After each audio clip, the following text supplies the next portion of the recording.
이번 시간은 일상생활에서 쉽게 접할 수 있는 법률 사안들을 살펴보는 법률 이야기 시간입니다. 오늘은 인감도장의 주의사항이 주제인데요. 어떤 이야기인가요? 저희 이제 부모님께서 저에게 가장 그 관리 잘하라고 신신당부하는 물건이 바로 이 인감도장인데요. 네. 그래서 인감도장과 관련된 내용을 이제 몇 가지 좀 말씀드리려고 준비를 해왔습니다.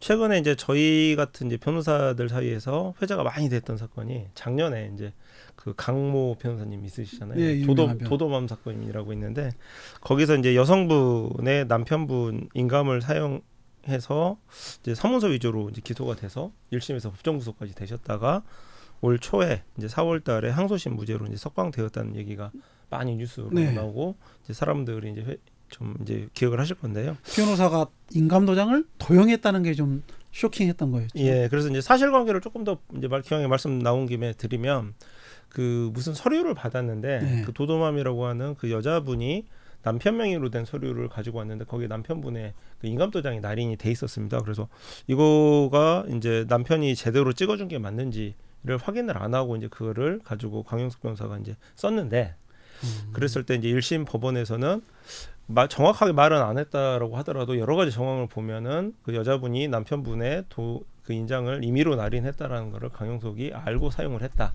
그렇기 때문에 이제 위조죄 행사죄가 성립을 한다라고 해서 봤었는데 2심에서는 그 알고서 그 서류를 취득을 했다라는 명확한 증거가 없기 때문에 증거 부족으로 해서 이제 무죄가 나왔던 이제 그런 사안이었습니다. 그래서 최근에 뭐 워낙 뉴스에서 뭐 그 위임을 받아서 뭐 표창장 만들었냐 이것도 이제 이슈가 좀 되고 있고요. 그래서 여러 가지 이제 조심스럽기도 하고 주의할 내용도 많은 인감도장과 관련된 이야기를 한번 정리를 해보겠습니다. 그럼 인감도장이 일반 도장과 다른 점은 무엇인가요? 저 교수님은 도장 몇 가지 종류 가지고 계신가요? 혹시? 저는 딱 하나 있습니다. 아, 그러신가요? 저는 이제 제 이름 한글로 된 목도장이 하나 있고요. 그다음에 이제 앞에 이제 변호사 정준호로 이렇게 한자로 되어 있는 이제 도장이 하나가 있고 그다음에 인감도장 이렇게 세 가지가 있습니다. 그래서 세 가지 도장의 효력 차이가 어떻게 되는 거고 법적으로 무슨 구별이 있는지 이런 한 번씩 이제 궁금해하셨을 것도 있을 건데요. 다른 예로 한번 좀 비교를 해보면요. 그 공증서류라고 들어보셨잖아요. 이제 공증서류하고 일반 서류하고는 뭔가 좀 다르잖아요. 그래서 공증서류하고 일반 서류가 이제 차이가 나는 것은 공증사무실에서 이제 공증 업무를 담당하는 이제 변호사들이 그 변호사 자격을 담보로 서류의 진실성을 이제 증언을 해주기 때문에 담보해 주는 거죠. 그래서 제가 그 B라는 A라는 사람하고 함께 가서 이 서류를 작성한 게 맞습니다. 이건 A가 작성한 게 맞습니다. 그거를 네가 어떻게 아느냐? B일 수도 있지 않느냐? 얼굴이 닮은 사람일 수도 있지 않느냐? 아닙니다. 공증 자격이 있는 변호사 사무실에 가서 저와 A라는 사람의 그 신분증을 이렇게 확인을 받고 변호사 입회하에 작성된 서류이기 때문에 법적으로 유효한 서류라고 인정을 해주십시오라고 해서 확인 절차를 간단하게 하는 게 이제 공증 절차거든요. 그래서 이렇게 이제 인감도장의 경우에도 일반 도장 워낙 특히 목도장 같은 경우는 진짜 이렇게 위조가 임의로 제작이 쉽기 때문에 논란이 많아서 언제든지 이제 국가에서 등록된 도장과 대조해서 그 진위 여부를 이제 확인할 수 있도록 관공서에서 그 인장을 관리해주는 제도다 이렇게 생각을 하시면 될 것 같습니다. 그래서 그러면 이제 그 인감증명서를 떼보면은 인장이 날인이 돼 있고 실제로 실물로 돼 있는 그 인감도장과 찍은 그 인형을 이제 비교를 해가지고 이제 맞냐 틀리냐는 이제 비교를 하게 되는데요. 그러면 인감도장을 찍은 계약서와 일반 도장을 찍은 계약서가 법적인 차이가 있는지 이제 궁금해 하실 건데 결론적으로는 위조만 되지 않는다라면 그 효력은 동일하다. 쉽게 생각하시면 요새는 사인을 해도 도장으로 인정을 하는 것과 법적 효력이 똑같기 때문에 동일하게 이해를 하시면 될 것 같습니다.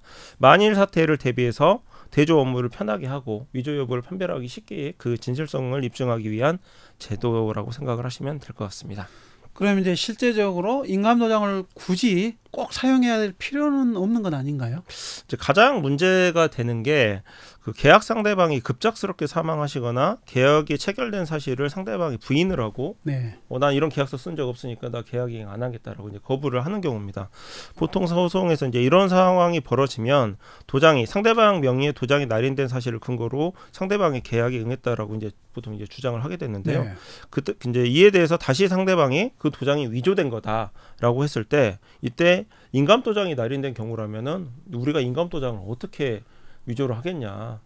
이거는 우리가 인감도장을 실물로 교부받지 않는 한 위조할 수가 없는 사안이다. 근데 예를 들어서 목도장 같은 경우, 소위 말하는 목도장 같은 경우에 있어서는 주변의 도장 가게에서 언제든지 만들 수가 있기 때문에 이건 위조한 게 오히려 이제 더 쉽게 될 수가 있는 거죠. 이제 그런 부분들이 좀 있는 거고요. 그래서 저희들은 이제 법률용어로 이제 추정이라는 표현을 사용을 하는데요. 네. 인감도장이 인감증명서와 함께 첨부된 경우에는 명의자가 적법하게 작성한 것으로 거의 인정을 한다는 취지입니다. 그래서 저희가 중요한 계약서를 쓸 때 인감도장 가지고 나오시고 인감증명서도 가지고 나오세요라고 이렇게 하는 그 관행이 성립이 된 게 이런 소송 절차에서도 이제 추정의 법리 때문에 네. 그 입증의 그 간이한 때문에 이제 성립이 돼 있는 겁니다. 그래서 실제로 이제 가장 저희 법조계에서 좀 문제가 많이 되는 게 그 공판정에서는 피해자는 잘 법정에 안 나오거든요. 네. 이제 피의자만 피고인만 재판을 받게 되는데 이제 재판부에서 합의를 해오시죠. 그러면 마지막 재판 날까지 한 달을 드릴 테니까 형사 합의서를 피해자한테 받아오세요 하는데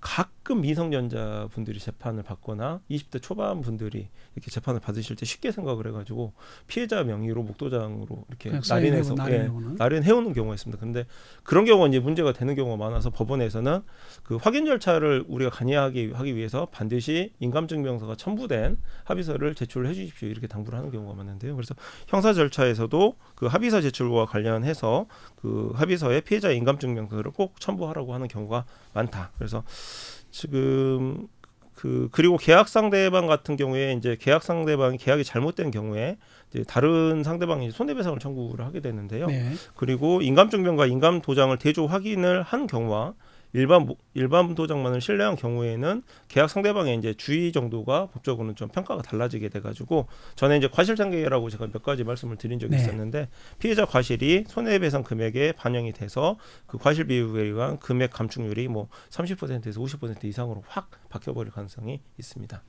그럼 이제 인감도장의 관리가 중요할 것 같은데 어떻게 관리해야 되는 겁니까? 처음 말씀드린 것처럼 이제 저희 부모님이 강조하신 것처럼 제일 중요한 건 인감도장을 잃어버리면 안 되는 거고요.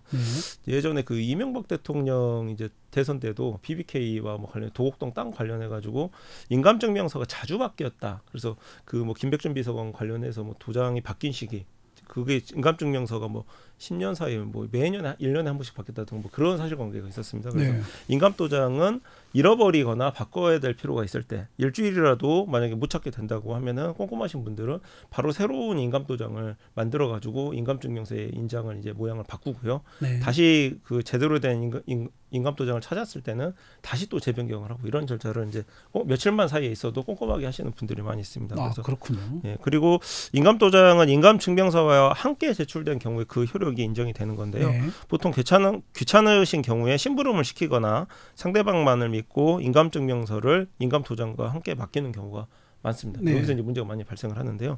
예를 들어서 저희가 이제 최근에 상담한 내용은 자동차 매매를 하면서 자동차 매매 딜러에게 인감도장과 인감증명서를 이제 자동차 매매용으로 이제 중고자동차 매매를 하면서 맡겨두었습니다. 맡겨두었는데 네. 인감도장을 받은 사람이 이 인감도장을 가지고 그 금융기관에 가서 대출을 받아버리거나 그다음에 합의서를 작성하라고 해서 인감도장을 주었는데 본인 명의의 자산을 처분을 해버리는 경우가 심심찮게 이제 일어나고 있습니다. 아까 그 도도맘 사건 같은 경우에 있어서도 남자분과 여자분과 사이가 안 좋았고 이제 이혼 얘기가 나오고 있는 타이밍이기 때문에 그 도장을 막 그 허투루 보관을 했을 때 임의로 가져가서 이렇게 날려난 경우가 이제 생겼던 거죠. 그래서 네. 만약에 그러면 이거를 예방을 하려면 어떻게 하는 게 좋겠느냐라고 하시면은 인감증명서를 한번 이제 보실 기회가 있으면 하단 왼쪽에 보면 발급 용도라고 이제 박스 같은 네. 게 있는데요. 그 인감증명서의 발급 용도라는 특정을 해서 발급을 받으시는 걸 이제 추천을 해드립니다. 그래서 매매용, 무슨 뭐 금융기관 제출용, 법원 제출용 이런 식으로 다 특정이 될 수 있기 때문에요.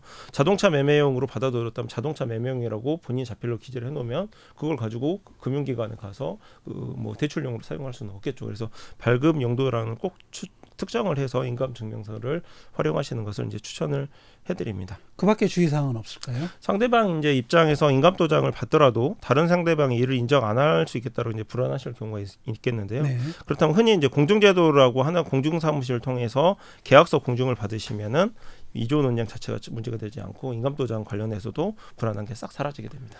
네, 변호사님 오늘 말씀 잘 들었습니다. 예, 감사합니다.